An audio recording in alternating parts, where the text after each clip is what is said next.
Hi, my name is Parker Minkler, And I'm AP Benson. and welcome to Terrier News.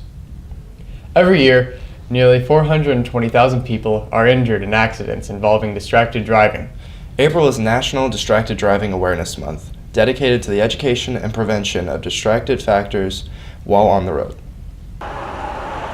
Driving inattention is highly preventable in our community, especially among teenagers. I think one of the leading causes for distracting driving among just our generation is mainly just cell phones, text messages, changing music playlists, stuff like that. I mean, their phones are so important, whether it's Snapchat, Instagram, they have to keep up on the latest media. Social media is kind of aimed towards our generation, so we've been raised with that kind of thing. So as soon as we see a notification, we just kind of have to be on that. As much as we get criticized for it, we see our parents and peers do it, so just like anything else, we feel entitled to do the same. There's also things about the number of passengers you can have in the car at your age. So if you're 16, you just get your license. You can't have more than one or two people in the car at a time. You have to wait till you're 19. State of Illinois, their sheriff's department, the initiative for April is to pull over distracted drivers. Anybody with a cell phone in their hand is going to be pulled over by state police over the month of April. I think there's already some laws in place. I think it's just the enforcement of it. Don't text and drive. I don't ever call and drive. I have a Bluetooth that's enabled through my phone, and that's what I utilize. And that's the biggest thing kids have to understand is when you buckle that seatbelt, put the phone away. One way you can make a difference is to encourage your friends to pledge to drive distraction-free at www.aaa.com. Remember to remain attentive and drive safely. With the month of April underway, a new bill was passed and will go into effect as of July 1st. This law is raising the age to buy tobacco from 18 to 21. With this new law, it has raised opinions among students and staff here at CCHS. The new tobacco law that makes it illegal for people under 21 to buy tobacco products, I agree with, because I think there's probably a correlation between tobacco and alcohol, and if alcohol is at 21, then tobacco products should also be at 21. Yes, I agree with the new tobacco law. I believe that 18-year-olds still need frontal lobe development to make these long-term decisions, and use of tobacco products comes with the risk of many long-term complications. Well, I have mixed feelings about tobacco laws, because I feel like, if it does help prevent young people from smoking, it seems like, that's a no-brainer because of the healthcare issues that come with it. But the other issue I have with it is that you have to be 21 years old to buy cigarettes, but you can join the military at 18. So I feel like if you can be Afghanistan with an M16, having somebody shoot at you, you're probably mature enough to figure out whether you should buy cigarettes or not. I do, because it's just you're preventing underage smokers, and you're preventing younger people having really bad conditions when they get older, like heart conditions. You can get that from smoking. Lung cancer, you're preventing younger people from getting that. Addiction, exacerbation of asthma, increased likelihood of bronchitis, ultimately different oral cancers, throat cancers, or lung cancer and death. I think that maybe we kind of laid that out. I think the pros are that people will be healthier, that maybe lower health costs for the state of Illinois long term. Some of the cons is I think the government probably shouldn't be involved in this decision. And it's also going to hurt revenue. Like in a state that's strapped for tax money, now you're going to have a 3-year gap of 18 to 21 years old of people who aren't buying tobacco products and therefore aren't contributing to the tax base. So I have mixed feelings about it. I feel like there will be health benefits from it, but I also feel like 21, at 18 you can vote. So, there's some point, when does the accountability for yourself come in? And then here's my other thing about that is they do talk about we're trying to prevent healthcare issues and costs down the road for these people, which I think is relevant. But where is this kind of regulation on fast food? I mean, America has probably got a problem with obesity.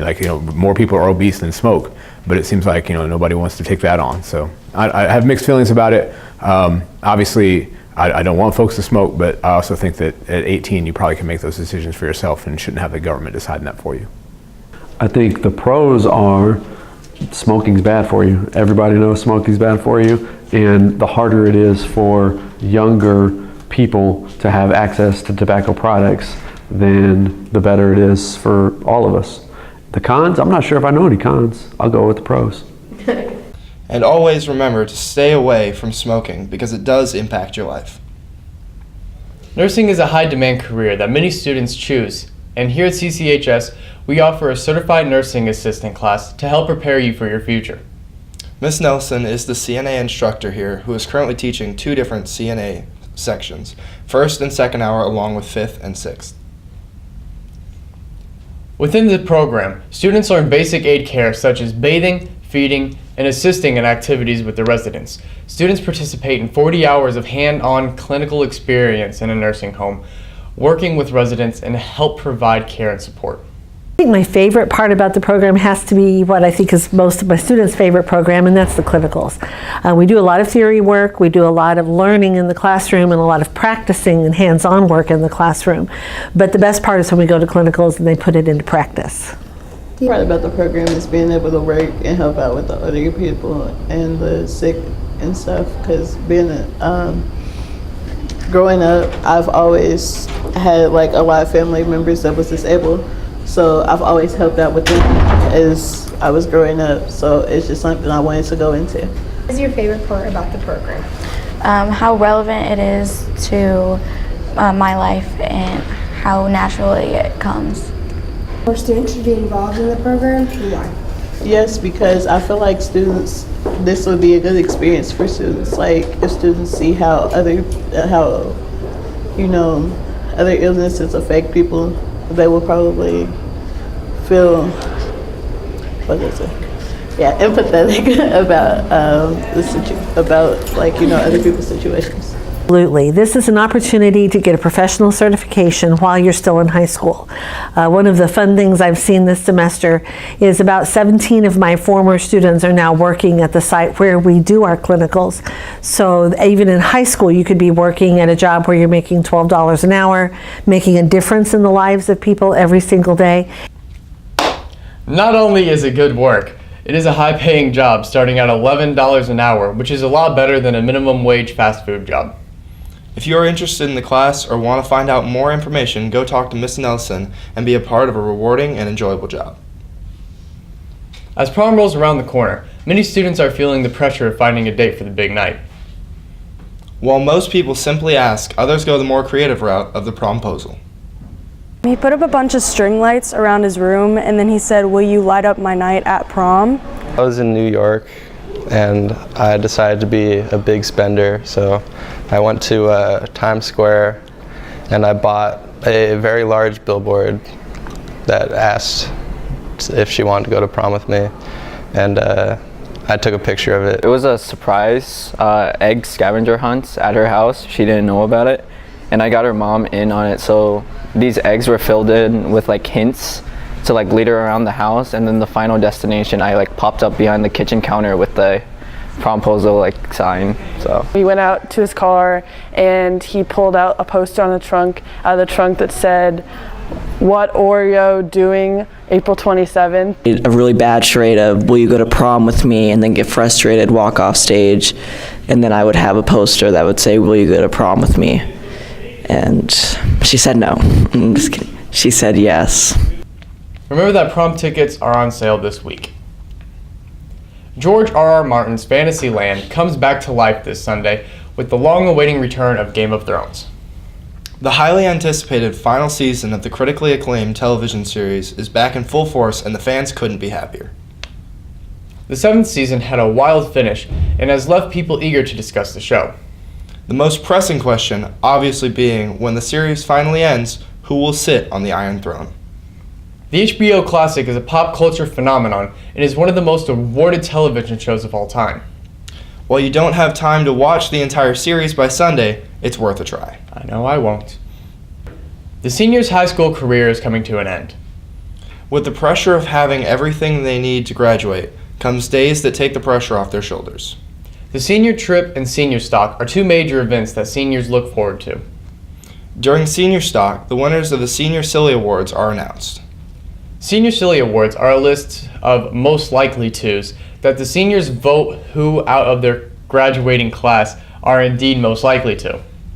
The class of 2019 gave their input as to who they think will win each award.